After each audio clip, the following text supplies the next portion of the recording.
Buonasera e benvenuti a questa edizione di TG Sicilia, i titoli del nostro telegiornale. 9 arresti a Catania nel clan Santa Paola Ercolano con violenza e pestaggi. Cosa Nostra imponeva le estorsioni e gestiva lo spaccio di droga a San Pietro Clarenza e Belpasso. Gli incontri in una macelleria equina. A giudizio per voto di scambio l'ex senatore del PD Antonio Papania, coinvolto anche l'ex vice sindaco di Alcamo e un boss locale. Sanità nel Trapanese: sono 1000 i referti istologici ancora da analizzare e consegnare, con i pazienti in attesa da mesi. L'assessorato regionale alla salute affiancherà l'azienda sanitaria locale per evadere tutte le richieste. Avvocato catanese di 53 anni scomparso dalle 21 di ieri sera nella zona della Playa, ricerche dei vigili del fuoco sia in mare sia sulla terraferma, appello di familiari e amici. Azzerati i vertici di Forza Italia in Sicilia, Roma commissaria il partito e in via Sbardella, via Pogliese e Cannella. Messina lascia il ruolo di vice capogruppo alla Camera. Catania, periferie dimenticate, grido d'allarme del quarto municipio dopo l'esplosione per il gas a Trappeto Nord. Il quartiere resta ai margini con i servizi che lasciano a desiderare. I fasti dell'Ottocento siciliano tornano a vivere nella serie TV Il Gattopardo, protagonista la Sicilia del Risorgimento e le più belle residenze dell'aristocrazia dell'epoca.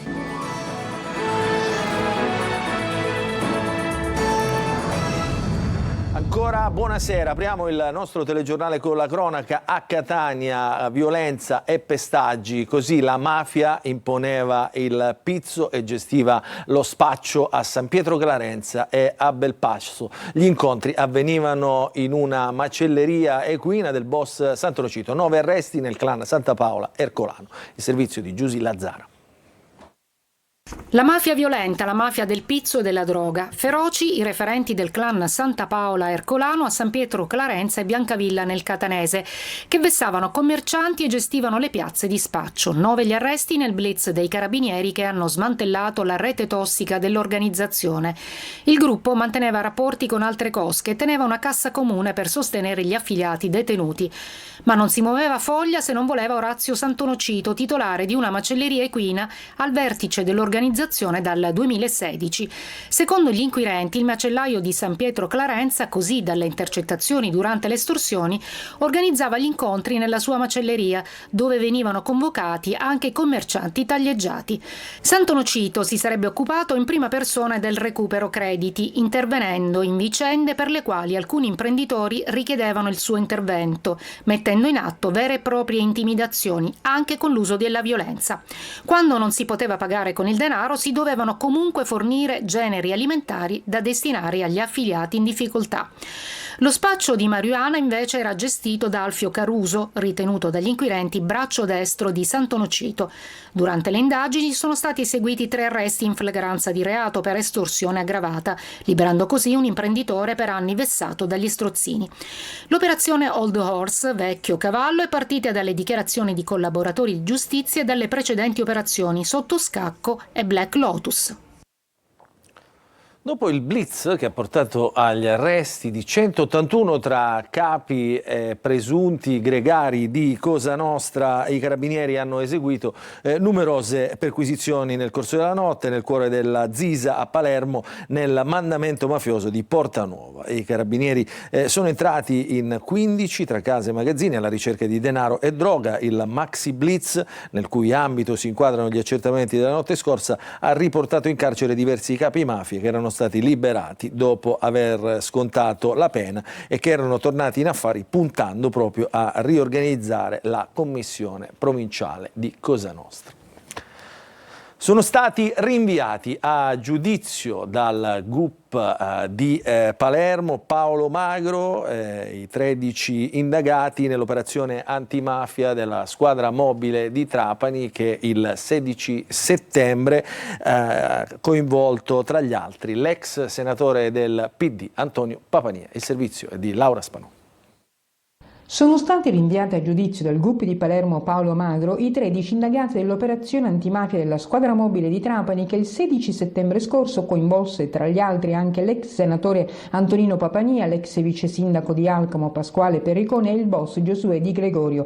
Tutti gli indagati sono accusati a vario titolo di mafia, estorsioni, traffico di droghe e scambio elettorale politico-mafioso. Il GUP ha accolto la richiesta del PM della DDA di Palermo, Pierangelo Padova, disponendo l'inizio del dibattimento il prossimo 9 maggio. Il processo si terrà davanti al Tribunale di Trapani, competente per territorio. Secondo gli inquirenti, Papania, con l'intermediazione di Perricone, entrambi in carcere, si sarebbe accordato col capomafia per procurare voti ad Angelo Rocca, coordinatore provinciale del movimento politico Via, alle regionali del 2022. Papania, in cambio, avrebbe pagato Di Gregorio. Il Tribunale del riesame nei mesi scorsi aveva rigettato l'istanza di scarcerazione presentata da Papania e Perricone. L'ex senatore, secondo il GIP che ne ha disposto l'arresto, si sarebbe rivolto agli influenti membri dell'associazione mafiosa a riprova della spregiudicatezza con la quale esercitava la sua influenza politica sul territorio di Alcamo e nei comuni vicini. L'operazione interessò Alcamo, Calatafimi e Trapani e mise in luce gli intrecci tra politica e mafia.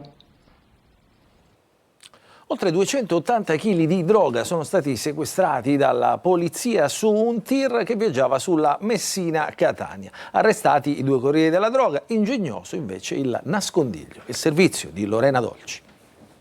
Un camion carico di cassette di arance, niente di più normale da trovare in Sicilia, ma fra tarocchi, navel e mandarini quel carico nascondeva la sorpresa. Gli agenti della squadra mobile di Catania lo aspettavano da tempo. Le indagini e indizi raccolti parlavano di un auto articolato proveniente dalla Spagna con un grosso quantitativo di droga. Quel tir che trasportava casse di frutta corrispondeva al mezzo segnalato, così i poliziotti sono entrati in azione. Lo abbiamo poi fermato lungo la direttrice Messina-Catania e lo abbiamo trasportato in porto. Qui è stato scaricato l'intero contenuto del mezzo e con l'ausilio di unità cinofili antidroga della Polizia di Stato abbiamo individuato 12 casse di arance, al cui interno erano stati abilmente occultati in alcuni scatoloni e in alcuni borsoni e numerosissimi involucri termosaldati di sostanza stupefacente. Alla fine saltano fuori 248 kg di marijuana e 34 di hashish. I 2 corrieri, uno spagnolo e una donna colombiana, sono stati arrestati. Paura stamattina sull'autostrada A18 Messina-Catania perché un ragazzo a bordo del suo furgone si è scontrato con un mezzo fermo al lato della carreggiata che forniva la segnaletica per i lavori di manutenzione. L'incidente è avvenuto poco dopo le 12 tra Giarre ed Cireale. Nell'impatto il giovane è rimasto incastrato all'interno della cabina e per liberarlo dalle lamiere sono dovuti intervenire i vigili del fuoco con un particolare tipo di divaricatore di lamiere. A Belmonte Mezzagno, nel Palermitano, 2 carabinieri sono stati aggrediti al termine di un controllo di routine. Scioccante le immagini che vi mostriamo in questo servizio di Marco Gullà.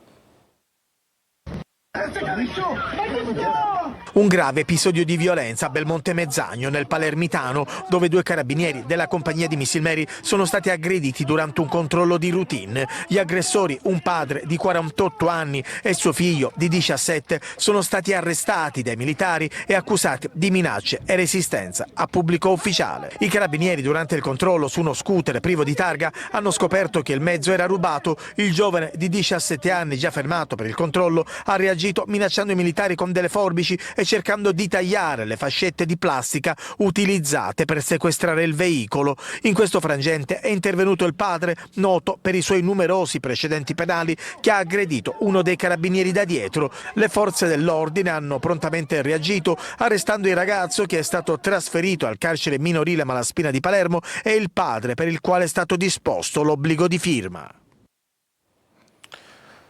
Non c'è la prova certa che abbiano agito in 3 per provocare la morte di Emanuele Scieri, il 26enne siracusano, paracadutista di leva, morto il 13 agosto del 1999 nella caserma Gamerra di Pisa, dove il cadavere fu poi trovato dopo 3 giorni. Si può arrivare a una condanna quando è possibile escludere ragionevolmente la possibilità di ipotesi ricostruttive alternative. Queste sono le parole con cui la Corte di Cassazione ha motivato la conferma dell'assoluzione di Andrea Antico, uno dei 3 ex commilitoni di Scieri finiti a processo per la sua morte, unico a scegliere il rito abbreviato. Adesso a Trapani ci sono ancora 1000 pazienti dell'ASP che attendono il referto istologico da mesi, ma intanto nel corso della riunione alla Regione ci sono stati momenti di tensione, nessuno ha mai avvertito l'assessorato di questi problemi. Alla fine dell'incontro è stata presa la decisione che proprio la stessa Regione, l'assessorato alla salute, affiancherà l'ASP per recuperare i ritardi. Il servizio. 1000 referti istologici da analizzare e consegnare, questo è l'arretrato dell'ASP di Trapani con pazienti in attesa da mesi. Molteplici le segnalazioni raccolte poi dall'Associazione Codici di Trapani di cittadini che lamentano ritardi e tra loro il signor Salvatore Torregrossa. Il caso più grande è quello di un cittadino cui figlio il 6 settembre 2024 si sarebbe sottoposto a un esame istologico presso l'ospedale di Trapani e ancora oggi gli sarebbe stato riferito, quindi dopo ben 8 mesi, gli sarebbe stato riferito di attendere ancora altri 10 giorni. Come associazione consumatori daremo tutta la tutela legale possibile a queste famiglie. Intanto, per porre fine alle criticità riscontrate nella consegna dei referti istologici, l'assessorato alla salute affiancherà l'ASP attraverso tutta la rete del sistema sanitario regionale per consentire l'azzeramento dell'arretrato e dopo l'ispezione emerge il dato allarmante: non sono 244 gli esami istologici da refertare all'ASP trapanese ma 1 migliaio, un risultato che ha irritato il governatore Renato Schifani e l'assessore alla salute Daniela Faraoni, che hanno incontrato il direttore generale dell'ASP Ferdinando Croce e il direttore sanitario Danilo Greco. Al momento niente dimissioni dei vertici della sanità trapanese, la priorità è smaltire l'arretrato. Al governo regionale non hanno granito però la mancata comunicazione tra ASP e assessorato. L'emergenza non doveva essere taciuta. Il manager Croce ha lasciato intendere che la responsabilità è dell'ex primario di anatomia patologica in pensione da novembre, accusato di avere segnalato il problema solo a luglio. Ora la stessa accusa viene però mossa all'ASP che, pur avendo attivato convenzioni con strutture pubbliche e private, non è riuscita a smaltire l'arretrato. E da ieri mattina non si hanno più notizie dell'avvocato Andrea Di Mauro, scomparso a Catania e il cui scooter è stato ritrovato parcheggiato nella zona della playa. Le ricerche sono tuttora in corso, anche con i droni, accorati gli appelli dei familiari e degli amici, anche sui social. Il servizio di Simona Mazzone. Proseguono incessantemente le ricerche di Andrea Di Mauro, l'avvocato 53enne di Catania, scomparso alla playa dove è stato ritrovato solo il suo scooter parcheggiato all'altezza del villaggio turistico europeo. I vigili del fuoco di Catania sono impegnati dalla serata di martedì nelle ricerche, sia in mare che sulla terraferma, con l'ausilio di sommozzatori, droni e un elicottero della Guardia Costiera. Di Mauro è un professionista stimato e conosciuto, specializzato nel settore immobiliare e lavora in uno studio associato di Catania. È sposato e ha 2 figlie. Non si hanno sue notizie dalla mattina di martedì. Sui social pubblicati diversi appelli da parte di numerosi conoscenti e colleghi, compresi tanti messaggi sulla pagina Facebook del Tribunale di Catania. Arriva un commissario inviato da Roma, e apriamo la pagina della politica, per reggere il Partito Fratelli d'Italia in Sicilia. Lo ha deciso Giorgia Meloni dopo aver preso atto che le varie anime del partito non riescono a mettersi d'accordo per eleggere un coordinatore unico e superare l'anomalia del doppio coordinatore rimasto solo in Sicilia. Il servizio è di Mallio Viola. Sarà il romano di nascita ma lombardo di adozione Luca Sbardella a guidare Fratelli d'Italia in Sicilia. Lo ha deciso la Presidente del partito nonché Presidente del Consiglio dei Ministri Giorgia Meloni. Sbardella è stato nominato con una lettera di poche righe inviate a lui e per conoscenza al responsabile nazionale dell'organizzazione di Fratelli d'Italia Giovanni Donzelli, oltre che ai 2 coordinatori uscenti Salvo Pogliese e Giampiero Cannella. Da tempo si cerca di uscire dall'anomalia siciliana, unica regione ad avere 2 coordinatori, uno per la Sicilia orientale e uno per quella occidentale, una struttura ereditata dal vecchio Fronte della Gioventù. Ma tutti i tentativi di individuare un coordinatore unico non erano andati a buon fine. Le 3 anime del partito non riescono infatti a mettersi d'accordo. L'ultima indicazione era quella del siracusano Luca Cannata, un'ipotesi saltata per effetto degli scontri interni al partito finiti anche sui giornali. Accertata l'impossibilità di trovare un accordo, la Presidente Meloni ha deciso di far decantare gli animi e dar vita a un periodo di transizione con un commissario calato da Roma. La scelta è ricaduta su Sbardella, 51 anni, romano di nascita, ma eletto alla Camera dei Deputati nel 2022 nel collegio plurinominale Lombardia 3. Laureato in scienze politiche, imprenditore, proprietario di una piccola azienda agricola nel Cesenate, ha militato in Alleanza Nazionale, nel Popolo delle Libertà per poi approdare in Fratelli d'Italia. A lui il compito di fare sintesi fra le anime meloniane in Sicilia, anche se c'è chi lega le dimissioni da vice capogruppo della Camera presentate dall'ex assessore regionale Maglio Messina proprio a questa scelta. Di certo gli animi non sono sereni, anche se ufficialmente la nomina di Sbardella viene accolta favorevolmente da tutti in Sicilia, a cominciare dai 2 coordinatori uscenti, uno in carica da 13 anni, Cannella, l'altro da 6, Pogliese, ed entrambi ansiosi di passare la mano. Adesso l'Etna, perché si è conclusa l'attività effusiva iniziata lo scorso 8 febbraio da una frattura che si era aperta alla base del cratere Boccanuova a quota 3050 metri sul livello del mare, che ha richiamato migliaia di turisti curiosi sul vulcano più attivo e più alto d'Europa. La notizia della fine dell'attività effusiva è stata resa nota dall'Istituto Nazionale di Geofisica e Vulcanologia, dall'Osservatorio Etneo di Catania, dopo sopralluoghi sul terreno e attraverso l'analisi delle immagini della rete di videosorveglianza. La Caritas di Catania offre cibo ai musulmani che durante il Ramadan sono impossibilitati a cenare all'Help Center, il servizio di Desiree Ferlito. Dalla Caritas alimenti per la moschea di Catania, da offrire ai musulmani che durante il Ramadan sono impossibilitati a cenare all'Help Center. Si tratta di 150 litri di olio di semi e d'oliva, 650 litri di latte, 1 migliaio di scatole di legumi, circa 500 barattoli di minestrone e poi ancora pasta, riso, barattoli di salsa di pomodoro per un appuntamento con la solidarietà che si rinnova ormai da 10 anni.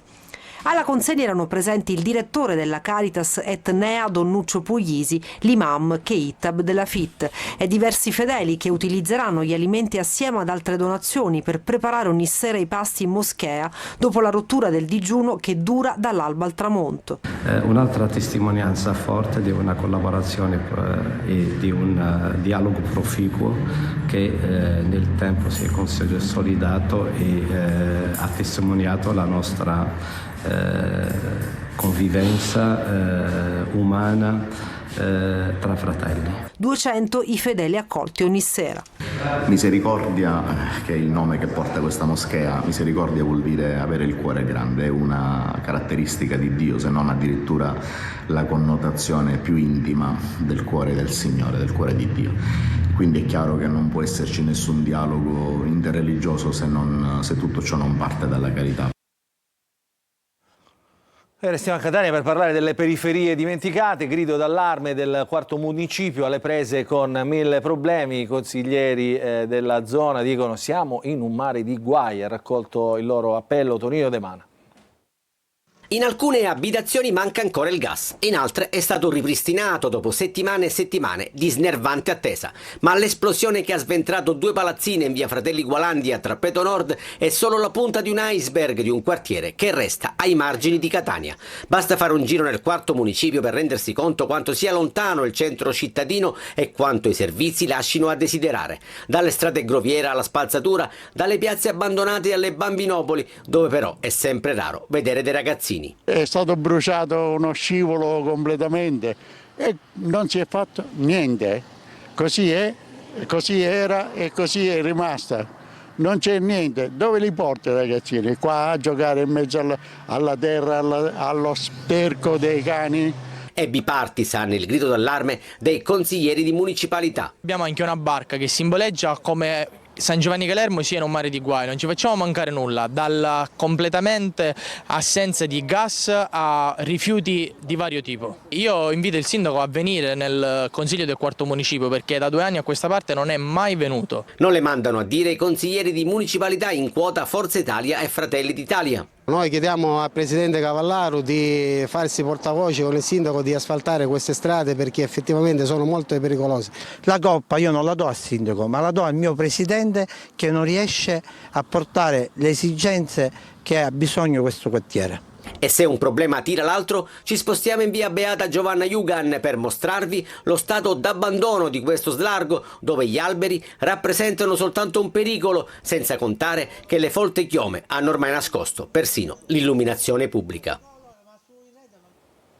Adesso guardiamoci tutt'altro tipo di immagini perché i fasti dell'Ottocento siciliano tornano a rivivere nella serie TV Il Gattopardo, protagonista una fiera Sicilia a cavallo tra i due mondi nel Risorgimento e set del fiction, i palazzi, gli edifici più affascinanti dell'aristocrazia dell'epoca come il Palazzo Biscari a Catania.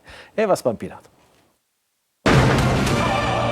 Il Gattopardo si sente invaso. La preghiera vi sgombrerà. La serie evento che fa rivivere i fasti dell'Ottocento siciliano è finalmente disponibile su Netflix. Dopo tanta attesa creata attorno al rifacimento del celebre film di Luchino Visconti, Il giorno del Gattopardo è arrivato. Catania fa la sua bella parte nel rappresentare questa Sicilia gattopardesca. E noi siamo andati a scoprire uno dei luoghi simbolo del romanzo di Tommasi di Lampedusa e del film Il Palazzo Biscari di Catania, alla ricerca di qualche racconto inedito. Siccome il film poi è stato girato con ambientazioni chiaramente dell'epoca, quindi c'erano delle candele accese, quando si partiva con le riprese i condizionatori venivano staccati per poter tenere le candele, diciamo il lume della candela e la fiamma ferma. È chiaramente un caldo incredibile. Lui è Sergio D'Arrigo, nobile catanese e cultore cinematografico che nella serie TV interpreta il double, ovvero il doppio, del principe di Salina, Kim Rossi Stuart. Forse direi anche il primo siciliano che ha questo ruolo di principe di Salina. Il principe vero, Ruggero Moncada, invece ci racconta le scene girate qui. L'arrivo delle carrozze, la salita per la scalinata. Il ballo è il primo organizzato dai garibaldini sbarcati in Sicilia. In 2 giorni di riprese hanno fatto le scene del ballo da tutte le angolazioni. Per rendere tutto più autentico, 1860 la truppa ha cambiato persino la carta alle pareti. Il salone aveva delle pannellature che venivano sostituite spesso, cioè quando la principessa si faceva un vestito ci accoppiava i tessuti da parete. Il poter rinnovare gli addobbi, le cose dava la sensazione proprio dello sfarzo e dello stupore che questo salone provocava.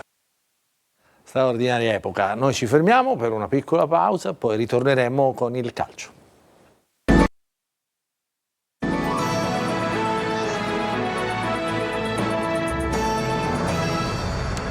Ancora ben trovati nella seconda parte del nostro telegiornale. Parliamo di calcio, allenamento mattutino per il Catania che prepara la trasferta di Latina in programma sabato pomeriggio. Il tecnico toscano recupera Ierardi e Montalto, quasi sicuramente anche De Paoli. Il club invece ha ricordato Bruno Pizzul.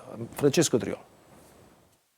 La necessità di dare una sterzata al campionato, quella che non è arrivata contro il Foggia. Il Catania deve svoltare anche per evitare brutte sorprese e scivolare fuori alla zona playoff, che adesso diventa un obiettivo irrinunciabile, l'ultimo per la stagione dei rossazzurri. Il pareggio contro il Foggia ha lasciato strascichi di delusione nell'ambiente etneo, questo è stato evidente e per questo la trasferta di sabato a Latina contro una squadra in piena lotta per la salvezza diventa un bel banco di prova per la squadra di Mimmo Toscano. Il tecnico anche questa settimana deve fare sempre i conti con diversi assenti assenti, anche se può sorridere per il ritorno dopo il turno di squalifica di Gherardi, mentre Stoppa dovrà scontare il secondo turno. Dovrebbero tornare a disposizione anche gli attaccanti De Paoli e Montalto, quest'ultimo è già rientrato in gruppo dopo l'attacco febbrile e se il percorso di recupero dovesse proseguire senza intoppi potrebbe rientrare anche Dal Monte, fermo dall'infortunio rimediato a Cerignola. Potrebbe essere un ritorno importante per dare maggiore imprevedibilità in fase offensiva. L'allenamento di questa mattina ha dato maggiori indicazioni al toscano, anche se sino a venerdì mattina, giorno della rifinitura, potrà avere ulteriori indicazioni. E oggi dal Catania non poteva mancare un ricordo di Bruno Pizzul, ex giocatore rossazzurro dal 1958 al 1960, icona del giornalismo sportivo e voce storica della nazionale, lo definisce il club etneo, che lo ricorda per lo stile della cronaca e per la capacità di esprimere l'emozione di tutti, con un'impeccabile misura di partecipazione e sobrietà.